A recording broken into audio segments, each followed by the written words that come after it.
1971 எம்ஜிஆர் கடுமையா வேலை செஞ்சார் திமுகக்காக. 200 தொகுதி மேல ஜெயிச்சிட்டாங்க. 72 எம்ஜிஆர் வெளியே அமிச்சிட்டாங்க, அப்படியே வெளியே துரத்திட்டாங்க. தோழர்களை யோசிச்சு பாருங்க. எம்ஜிஆருக்கு வெளியே வரும்போது பெரிய படைபலம் கிடையாது. கலைஞர்கிட்ட இருந்தது 1949 அண்ணா உருவாக்கின திமுக, பெரிய கட்டமைப்பு, மிகப்பெரிய பொருளாதார பலம், 200 எம்எல்ஏ, மிகப்பெரிய முதலமைச்சர் கலைஞர். 72 வரும்போது பெரிய கட்டமைப்பு கிடையாது. இப்ப சொல்றாங்களே, இப்ப நம்ம செங்கோட்டையன் எல்லாம் பேசிட்டு இருக்கோமே, அன்னைக்கு அவர் எம்எல்ஏ ஆகும்போது 26 வயசு. நம்மள மாதிரி தான் இருக்கீங்களே, 26 வயசுல தான் எம்எல்ஏ ஆனார் அவர். அப்ப 77 எம்ஜிஆர் மிகப்பெரிய ஜெயிக்கிறார். அப்ப அவர் மேல குற்றச்சாட்டு தெரியுமா? எம்ஜிஆருக்கு கட்டமைப்பு கிடையாது, அவர் நடிகர், அவங்களால ஓட்டு வாங்க தெரியாது. நாங்க 1949 கட்சி வந்திருக்கோம். கட்டமைப்பு அதாவது ஒன்னே ஒண்ணுதான். நீங்க கட்டமைப்பு வச்சிருக்கீங்க, மக்களை கூப்பிடுறீங்க, மக்கள் வர மாட்டேங்கிறான். எங்க தலைவர் மக்களே கட்டமைப்பை உருவாக்கி இருக்கார். இதுதான் எங்களுடைய தமிழக வெற்றி கழகம். எங்களுடைய கட்டமைப்பு மக்கள். எங்க கிட்ட கிளை இருக்கு, ஒன்றியம் இருக்கு, ஊராட்சி இருக்கு, எல்லாமே இருக்கு. ஆனால் மக்களே கட்டமைப்பை உருவாக்கி கூடிய ஒரு தேர்தலை 2026 நீங்க திமுக பார்க்கும், எல்லா கட்சிகளும் பார்க்கும். அனைவருக்கும் வணக்கம். இப்போ ஒரு காணொளி உங்களுக்கு போட்டு காமிச்சேன். இந்த வளர்ந்த கெட்டவங்க கொடுத்தப்ப இல்லைங்களா, திடீர் பணக்காரன். அதாவது ஒரு பணக்கார பொண்ணா பார்த்து கல்யாணம் பண்ணிக்கிட்டு அதன் மூலமா மாமனார் சொத்து மார்டின் இருக்கார் இல்லையா, லாட்ரி அதே லாட்ரியே ரத்து செய்யப்பட்டது, சட்டவிரோதமான வணிகம் அது. அதை செஞ்சிட்டு இருக்கிற அந்த மார்டினோட மருமகன் வளர்ந்து கெட்டவன் பேசுறான். என்ன பேசுறான் பார்த்தீங்களா? 1967 77 போல. இதையெல்லாம் சொல்றதுக்கு இவங்களுக்கு கொஞ்சமாவது தகுதி இருக்குதான்னு யோசிக்கணும். அப்புறம் எம்ஜிஆரை துரத்திட்டாங்க. 71 எம்ஜிஆர் வச்சு ஓட்டு வாங்கி ஜெயிச்சாங்க, 72 துரத்திட்டாங்க என்று தொடர்ந்து திமுக மேல பொய்ய மட்டுமே சொல்லிட்டு இருக்காங்க. மற்ற எந்த கட்சியுமே விமர்சிக்க மாட்டாங்க. இந்த போராட்டம் எதுக்காக நடந்ததுன்னா, எஸ்ஐஆரை கண்டிச்சு இந்த போராட்டம் நடந்தது.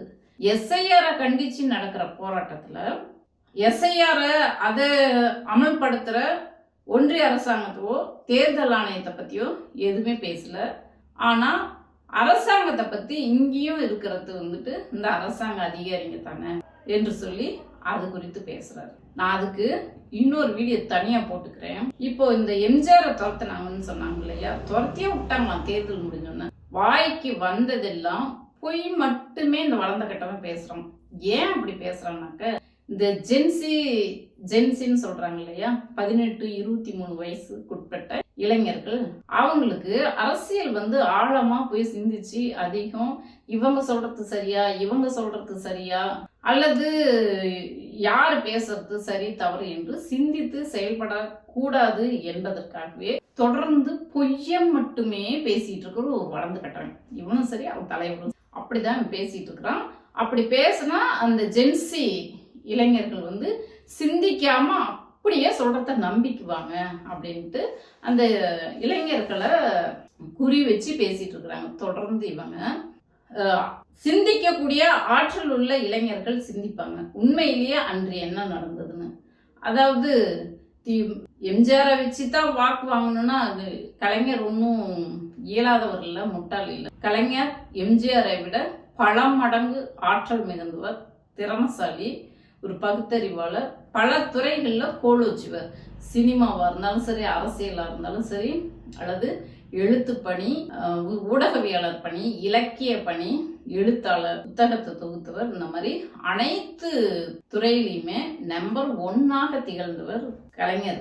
அவர் ஒன்றும் எம்ஜிஆரை போல இல்லை. இவங்க எதை வச்சு எம்ஜிஆர்னு சொல்லிட்டு இருக்காங்கன்னாக்க, அதாவது அவர் ஒரு வார்த்தை சொன்னார் இல்லையா, எம்ஜிஆர் துரத்தி விட்டுட்டாங்க அப்படின்னு சொல்லிட்டு.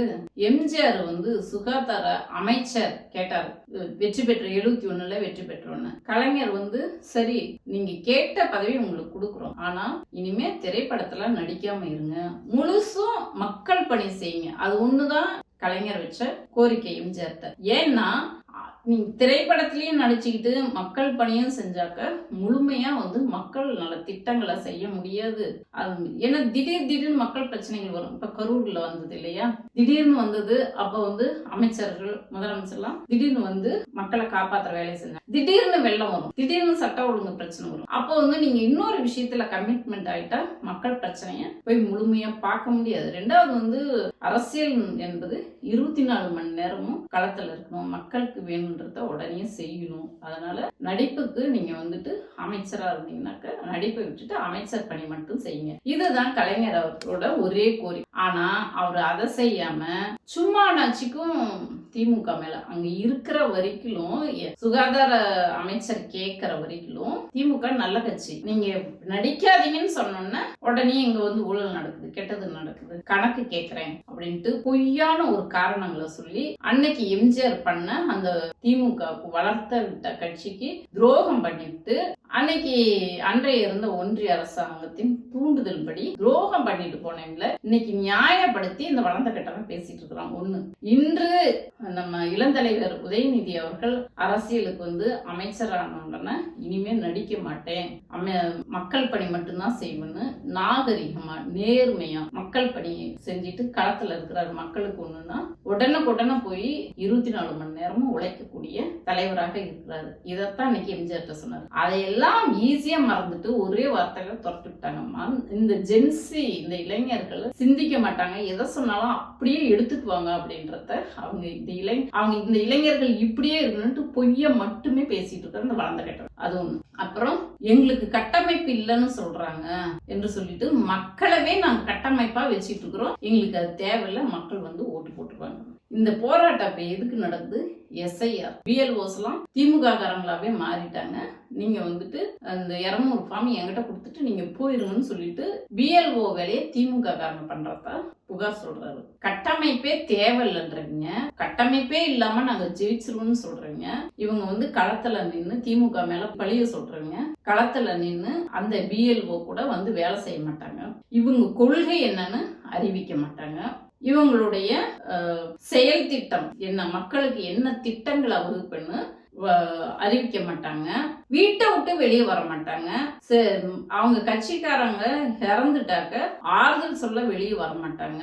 அந்த கட்சிக்காரங்களுக்கு ஒண்ணுன்னா துடிச்சு வந்து நிக்க மாட்டாங்க, அரசியலே பண்ண மாட்டாங்க. அவ்வளவுதான். இன்னைக்கு எஸ்ஐஆர் கண்டிச்சுட்டு போனவங்க திரும்ப வரவே மாட்டாங்க. இன்னைக்கு எல்லா இடத்துலயும் எஸ்ஐஆர் படிவம் ஃபில் பண்ணி கொடுத்துட்டு இருக்காங்க. தாவேக்கா காரங்களை மட்டும் ஒருத்தர் கூட கண்ணில் காணும். இப்படி எந்த வேலையுமே அரசியல் வேலையுமே செய்யாம மக்களை கட்டமைப்பா வச்சுக்கிட்டு இருக்கிறேன் என்று சொல்லி ஏமாத்தி இப்படி பேசி, அப்ப என்ன மக்களை பத்தி என்ன நினைச்சிட்டு இருக்கிறாங்க? இவங்க எல்லாம் புத்திசாலிங்க, மக்கள் வந்து ஏமாளிங்கன்னு நினைச்சிட்டு இருப்பாங்களா? இவங்க எந்த வேலையுமே செய்ய மாட்டாங்க. உதாரணத்துக்கு வந்து எம்ஜிஆர் எடுத்துக்குவாங்க. அன்னைக்கு எம்ஜிஆர் சரி, எம்ஜிஆர் ஜெயிச்சாரு, 3 முறை அமைச்சரா இருந்தாரு, முதல்வராக இருந்தாரு. அவர் என்னென்ன திட்டங்கள் செஞ்சாருன்னு உங்களுக்கு திராணி இருந்தா அதை வரிசைப்படுத்தி பேசணும்ல.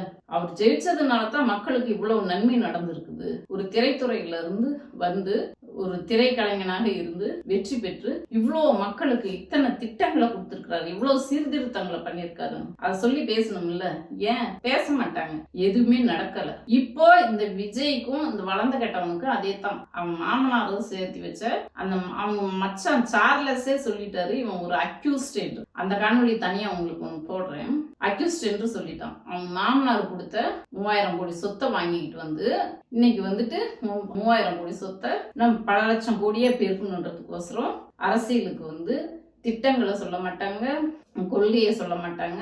சம்பாதிக்கிறதுக்கு இந்த ஆட்சி அதிகாரத்தை அனுபவிக்கிறது மட்டுமே கொள்கையை வச்சுட்டு பேராசை. கட்சி ஆரம்பிச்சு கட்சி வேலையை கத்துக்க மாட்டாங்க, கட்டமைப்பை உருவாக்க மாட்டாங்க. ஆனா எடுத்தோன்னு முதல்வரா வந்துடும். இதுதான் இவங்களோட பேராசை. இதுக்கு மக்கள் நம்புவாங்க, ஏமாறுவாங்கன்ட்டு ஜென்சின்னு இருக்காங்க. இளைஞர்கள் சிந்திக்க ஆரம்பிச்சா உங்களோட நிலைமை என்னன்னு பாருங்க. ரொம்ப ஒரு தரம் தாழ்ந்த கீழ்த்தரமான அரசியல் இந்த வளர்ந்த கட்டம் பண்ணிட்டு இருக்கான். இளைஞர்கள் இன்னும் கொஞ்சம் அறிவு தேடல தேடுங்க. சென்ற அறிஞர் அண்ணாவோட ஒப்பிடுறதுக்குலாம் இவங்களுக்கு எல்லாம் தகுதியே இல்லை. அறிஞர் அண்ணா எப்படி மக்களை போய் சந்திச்சாரு? மக்களுக்கு முதல்ல குப்பனும் சுப்பனுக்கும் தோல்ல துண்டு போட வச்சவரு அறிஞர் அண்ணா. மேடையில அனைத்து சாதியினரும் ஒரே மேடையில உட்கார வச்சவரு அறிஞர் அண்ணா. அப்படி சீர்திருத்தங்களை பண்ணி கட்சியை வளர்த்தாரு. கலைஞர் சைக்கிள் ரிக்ஷாவை ஒழிச்சாரு. சாமானியனுங்க ஒரு மனுஷனை வச்சு இன்னொரு மனுஷன் இழுக்கணுமா என்று சொல்லி கை ரிக்ஷாவை ஒழிச்சுட்டு சைக்கிள் ரிக்ஷா இலவசமா கொடுத்தாரு. மனித மலத்தை மனிதனே அள்ளணுமான்னு சொல்லிட்டு அந்த மலம் தலையில தூக்கிட்டு போவாங்க சட்டியில. காலையிலானா துப்புரவு பணியாளர்கள்லாம் கக்கூசை அதை வந்து இனிமே தூக்க கூடாதுன்னு சட்டம் போட்டு இந்தியன் டாய்லெட் கட்டத்தை இலவசமா கட்டி கொடுத்தாரு. அதே மாதிரி அருந்ததியர்களுக்கு இடஒதுக்கீடு, இந்த தாழ்த்தப்பட்ட மக்களை, ஒடுக்கப்பட்ட மக்களை மேல கொண்டுட்டு வரதுக்கு அவ்வளவு தூரம் கலைஞர்லாம் கஷ்டப்பட்டு இருக்காரு. அவருடைய 95 ஆண்டுகால ஆட்சி வரலாற்றுல ஏறக்குறைய 70 ஆண்டுகளும் பொதுமக்களுக்காகவே உழைச்சார். அந்த தலைவர்லாம் இவங்க கம்பேர் பண்றதுக்கு இந்த வளர்ந்து கெட்டவன் அடுத்தவங்க பணத்தை சம்பாதிச்சிருந்தாலும் பணக்காரன் ஆகல. ஈஸியா ஒரு பொண்ணை கட்டிக்கிட்டு வந்துட்டு அந்த மாமனார் சொத்தை வச்சு வாழ்றவன். இவங்க கட்சியில இது வரைக்கும் வந்துட்டு கட்சியில போஸ்டிங் மாவட்ட செயலாளர், மாநகர செயலாளர், பகுதி செயலாளர் போஸ்டிங் போடுறதுக்கு பணம் கொடுக்கறவங்களுக்கு தான் போடுறாங்கன்ட்டு அவங்க கட்சிக்காரங்களே சொல்றாங்க. உங்க கட்சியிலேயே அவ்வளவு ஊழல் இருக்குது. இப்படி பண்றவங்களா மக்களுக்கு நல்லது செய்ய முடியும்? கொஞ்சம் யோசிச்சு பாருங்க நண்பர்களே. இந்த காணொலியை பார்த்துட்டு இருக்கிறீங்க, உங்களுடைய கருத்துக்களையும் நம்மளோட சொல்லுங்க. நன்றி, வணக்கம்.